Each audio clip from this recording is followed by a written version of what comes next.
My name's Alex, and I'm 28 years old. If you'd asked me a month ago, I would have told you that my family was, at worst, mildly dysfunctional. You know, the usual passive-aggressive comments at Thanksgiving, my mom playing favorites with my younger sister, Emily, and my dad being blissfully unaware of literally everything. Annoying? Sure. Unbearable? Not really. But then Emily's wedding happened, and I realized something. My family doesn't just have favorites, they have a main character. And spoiler alert, it's not me. A little background here. Emily is 25, and to say she's been treated like royalty her entire life would be an understatement. I mean, this is the girl who threw a tantrum at 16 because my parents got me a used car, and she wanted a brand new one when she turned 16 too. And guess what? She got it. She's the golden child, the princess, the one who can do no wrong even when she's very, very wrong. Me? I was the older sibling who had to set a good example, which was basically code for do everything right but get none of the praise. If I got a B+ on a test, my mom would shake her head and say, "Alex, you're capable of more." Meanwhile, if Emily passed with a C, it was time to break out the balloons and cake. Anyway, I knew going into Emily's wedding that I wasn't going to be the star of the show. Obviously, it was her wedding, and I was happy to just be a supportive sibling, smile for the pictures, and get through the day without any unnecessary drama. But what I didn't expect, what I couldn't have expected, was how far they would go to make sure I knew exactly where I stood in this family. The warning signs were there early on. First, I found out that I wasn't in the wedding party. Fine, whatever. Not everyone includes their siblings as bridesmaids or groomsmen. Then I found out that Emily's childhood best friend, her coworker, and her fiancé's cousin's girlfriend were in the wedding party. All right, that stung a little, but hey, maybe she just wanted to keep things fresh. Then came the seating chart. Now, I didn't expect to be at the head table, obviously. That's for the couple and their wedding party. But I figured I'd at least be seated with our family, the people I've shared DNA and holidays with my entire life. Nope. When I arrived at the venue and picked up my place card, I noticed something weird. My name wasn't with my parents, my aunts, or my cousins. No, my card wasn't even on the seating chart at all. I had to ask someone where I was supposed to sit. A wedding planner checked the list and then gave me the tightest, most awkward smile I've ever seen. "Oh, Alex, I'm right here," she pointed. I looked, and that's when I saw it. My seat was not in the grand ballroom where the chandeliers sparkled and the elegantly decorated tables filled the space. It was outside the ballroom, as in the hallway, near the coat rack. At first, I actually laughed. I thought there had to be some mistake, like, oh, maybe they ran out of chairs and needed to move some things around. But no, that was my designated seat, a lonely little table near the entrance, just me and the faint smell of mothballs from people's winter coats. I turned to the wedding planner, still grinning like a fool because my brain refused to process what was happening. "You're kidding, right?" She looked so uncomfortable. "I'm really sorry, but this is where you've been assigned." Assigned, like a prisoner getting their cell block number. I wasn't even mad yet. I was too busy being confused. Like, was this some kind of prank? Some bizarre wedding tradition I'd never heard of? I needed answers, and I knew exactly who to ask. I found Emily near the bridal suite, basking in the glow of being the bride, surrounded by her friends and our mom who was busy fawning over her dress. She saw me coming and gave me the fakest smile in the world. "Oh, hey, you made it." I held up my place card. "Yeah, quick question. Why is my seat not in the reception hall?" She blinked, then giggled. Actually giggled. "Oh, that? Yeah, we had to move a few things around last minute." "Uh-huh. And I just so happened to be the one who got moved to the hallway?" Emily shrugged like it was no big deal. "I mean, yeah, we had to prioritize close family at the main tables." I blinked. "I am close family." That's when my mom, who had been pretending not to listen, chimed in with a sugary sweet voice. "Now, Alex, don't make a scene. It's Emily's special day." "I'm not making a scene. I'm asking why I'm literally sitting with the Coates." And then Emily dropped the line that officially made this the worst wedding I've ever attended. "Well, you kind of aren't really immediate family anymore." I stared at her, trying to decipher what that even meant. "Excuse me?" She shrugged again, adjusting her veil like this conversation was boring her. You moved out years ago. You don't come around that often, and you're not married or anything. It's just different now. I don't even know how to describe the feeling that settled in my chest at that moment. It wasn't just anger, it was something heavier, something colder. I wasn't immediate family anymore because I had the audacity to grow up and live my own life, because I wasn't married. Before I could say anything, another voice cut in, and that's when I saw her. Emily's mother-in-law, Melinda. I hadn't interacted with her much before that day, but the second she walked up, I knew exactly what kind of person she was, the type who loved drama, fed on it, and lived to stir the pot. She glanced at me, smirking. "Oh, you're Alex? I was wondering who that seat belonged to." I forced a tight smile. "Yep, that's me, the sibling who apparently doesn't count." Melinda chuckled and gave me a once-over, her expression full of mocking sympathy. "Well, you know how weddings are. Only the most important people get the best spots." That's when it clicked. This wasn't just Emily's doing. Her new mother-in-law was enjoying this. And suddenly, everything made sense. This wasn't some seating mistake. This wasn't bad planning. This was intentional. And the moment I realized that, something inside me shifted. I wasn't going to sit through this wedding quietly, and I definitely wasn't going to leave without making a statement. I took a slow, deep breath, my fingers tightening around the place card still in my hand. All right, if this is how they wanted to play it, fine, but they forgot one thing. I grew up with Emily. I knew her secrets. I knew all the little things she said behind people's backs, and most importantly, I knew that she hated her new mother-in-law. Oh, she'd smiled in her face, acted all sweet, but behind closed doors, it was another story. And right now, I had an audience. I turned to Melinda, plastering on my best fake sympathetic expression. "You know, it's funny. Just the other day, Emily was so worried about seating arrangements." Emily, who had been looking at her nails like she was bored, suddenly stiffened. Melinda raised an eyebrow. "Oh?" I nodded, keeping my voice casual. "Yeah, she was stressed, kept saying she really didn't want certain people sitting too close to the head table." I let the words linger, then leaned in slightly like I was letting her in on a juicy little secret. Something about not wanting her wedding photos ruined by, what was it, Emily? I turned to her, tilting my head. "Oh, right, by someone's tacky dress sense." A hush fell over the little group.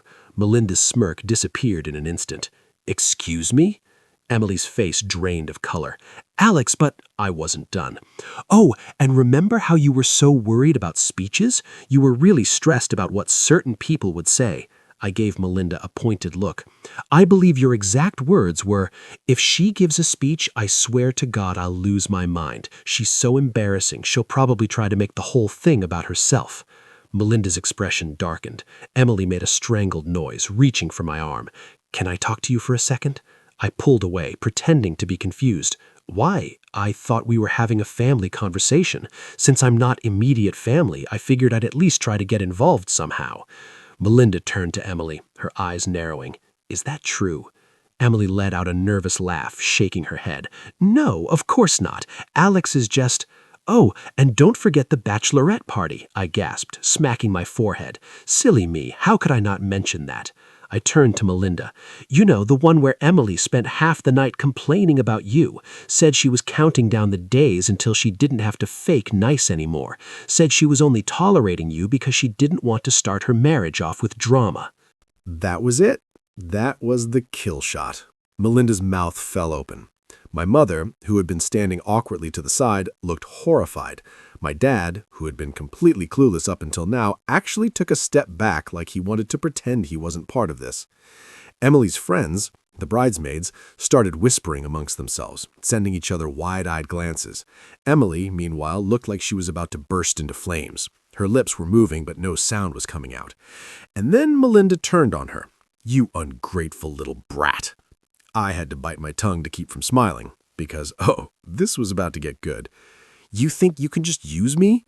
Melinda's voice was sharp, angry. "After everything I've done for you, the money I put into this wedding, the favors I pulled?"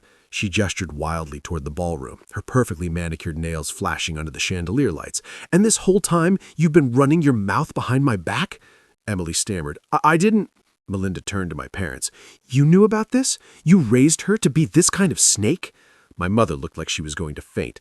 Of course not. Emily would never. Oh, don't even try. I cut in, shaking my head. You absolutely knew. You just didn't care. I let out a fake sigh. I mean, you did raise her to think she's the most important person in the world. Kinda makes sense she'd start treating everyone else like garbage, huh? Mom's face twisted with anger. Alex, stop it. Why? I asked, crossing my arms. Because I'm causing a scene? Huh, funny how that only matters when I'm the one speaking up. Didn't seem to be a problem when Emily literally shoved me out of the reception. By now, people were definitely staring. The whispers had grown louder. Guests were turning their heads, murmuring amongst themselves. Even the groom, who had been missing this whole time, finally wandered over, his brows furrowed. What's going on? And Melinda rounded on him next. What's going on is that your wife is a backstabbing little brat who's been insulting my family this whole time. The groom blinked. Wait, what? Melinda jabbed a finger toward Emily, who looked like she wanted the ground to swallow her whole. She's been running her mouth about me for months, complaining about my dress, my speech, my presence, saying she's only putting up with me until she doesn't have to anymore. The groom turned to Emily slowly. Did you actually say that? Emily shook her head furiously. No, I mean, well, not like that. And Melinda scoffed. Oh, not like that? Oh, please. And here I was thinking you actually cared about this family. And just like that, it was officially a war zone. Melinda and Emily were snapping at each other. My mom was trying to calm everyone down, which wasn't working. My dad looked miserable, like he wanted to walk into the ocean. The groom was still just standing there, looking like someone had just hit him in the face with a frying pan. Meanwhile, I just stood there, watching the destruction unfold, sipping my champagne like I was at a Broadway play. And I'll be honest, it was beautiful. But the best part, the absolute cherry on top, I wasn't done yet. Emily's voice was climbing in pitch, her hand shaking as she turned to her new husband. You believe her over me? She shrieked, gesturing wildly in my direction. Her husband, to his credit, was still trying to process everything. His jaw was clenched, his expression shifting between disbelief and embarrassment as guests openly stared at them. I don't even know what to say, Emily, he muttered, rubbing his forehead. I mean, did you actually say that stuff? Emily scoffed. I know it was taken out of context. Oh, right, that classic excuse. Oh, no, I was just venting, I made air quotes. Oh, no, I didn't mean it that way. My voice flattened. Give it up, Emily, you got caught. And let's be honest, if I didn't say anything, you still wouldn't have cared. Melinda, whose fury was only growing, turned to my parents. And you're just okay with this? Mom's mouth opened and closed like a fish. She looked desperate to say something that would salvage the situation. We don't condone... Oh, cut it, I said, waving a hand. You absolutely knew she felt this way, and you still let her pretend to be the perfect daughter-in-law. I clicked my tongue. Guess it's all about keeping up appearances, huh? Emily screamed, You're ruining my wedding, Alex! I looked around dramatically. Oh, I'm ruining it? Sorry, didn't realize I was the one treating family members like dirt and talk-stacking the mother of the groom. I turned back to the guests, many of whom were staring with wide eyes. What do you guys think? Who's really to blame here? A few people averted their eyes, not wanting to get involved. But one of the bridesmaids, Emily's own bridesmaid, whispered something to the woman next to her, and that woman, she let out a laugh. That only made Emily angrier. You think this is funny? She hissed, whipping toward them. The bridesmaid's lips twitched.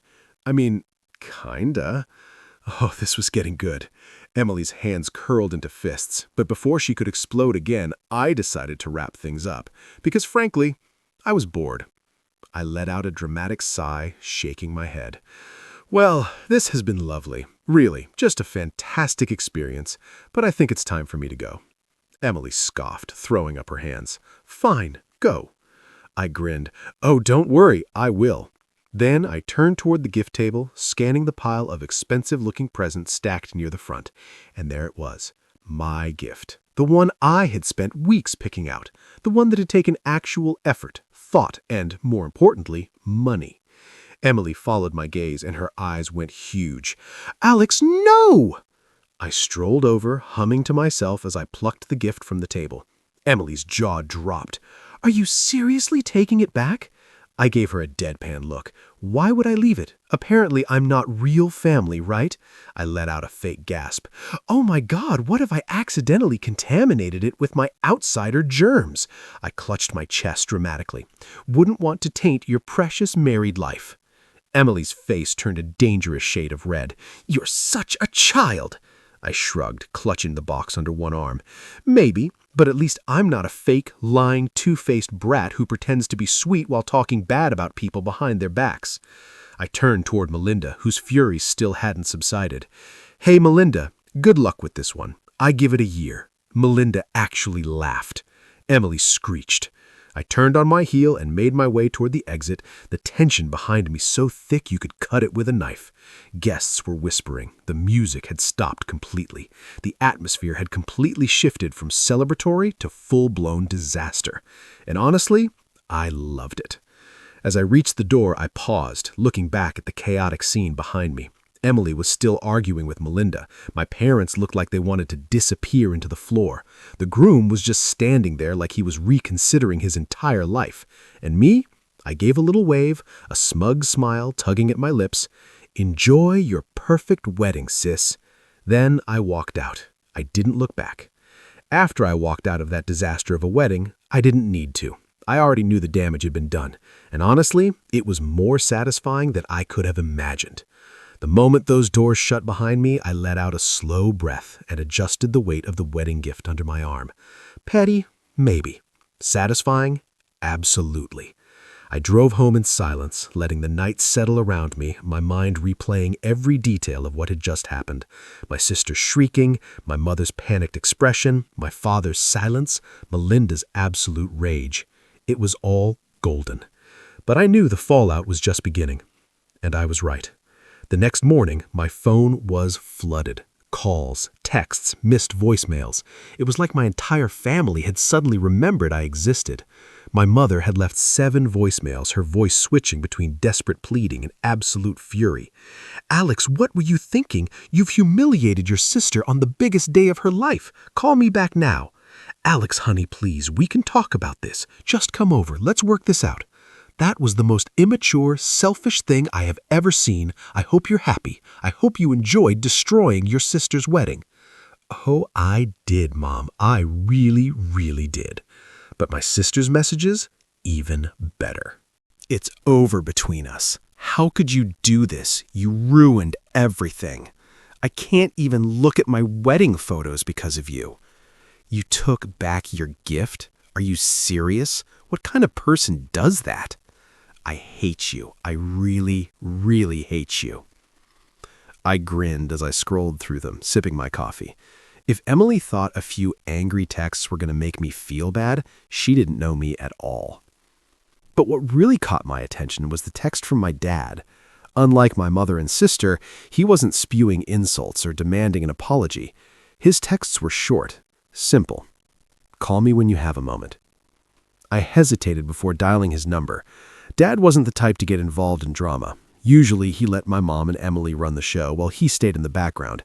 The fact that he was reaching out at all meant something was really going on. He picked up after the second ring. Alex. Hey, Dad. A long pause. Then he sighed.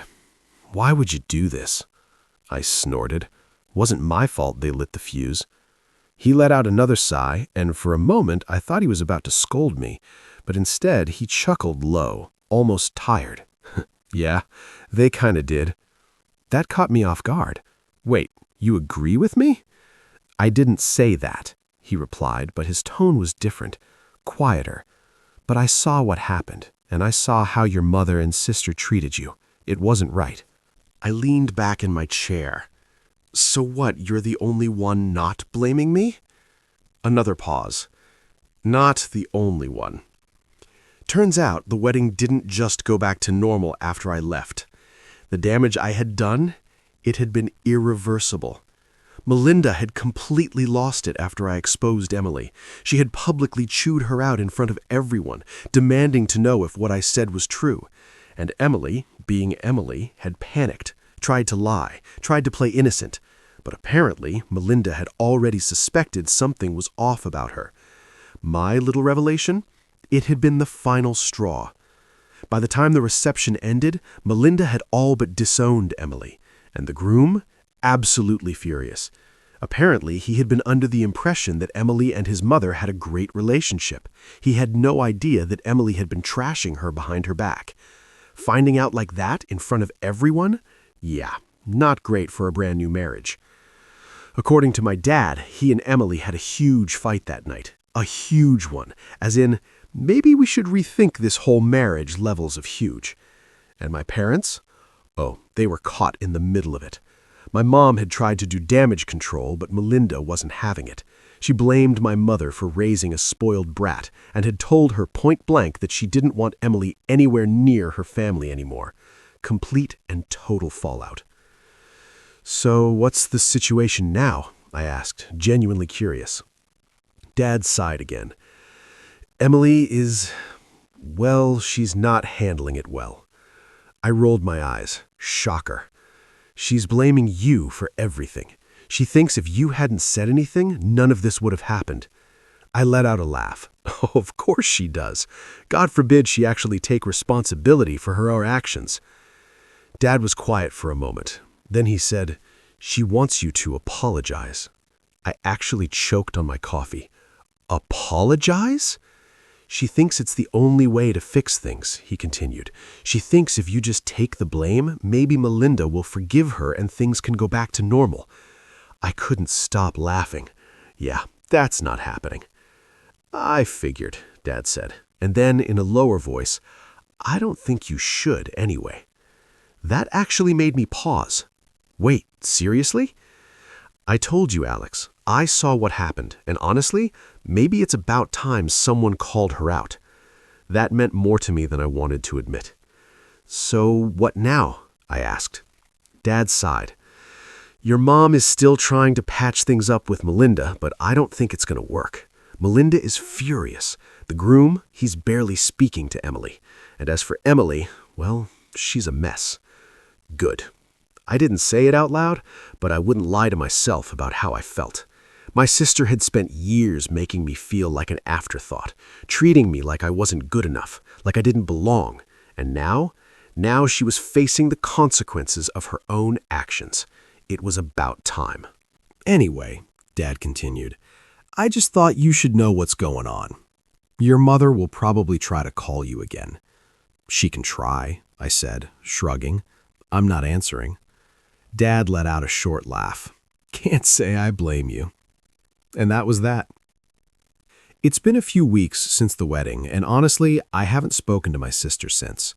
She still refuses to take responsibility, still blames me for everything, and still expects me to fix it all. But I won't. I don't regret what I did. If anything, I'm proud of it. As for the marriage, well, let's just say that I wouldn't be surprised if it doesn't last. So what do you guys think? Was I too petty? Should I have just played along? Or did my sister get exactly what she deserved? Let me know. I could use a good laugh.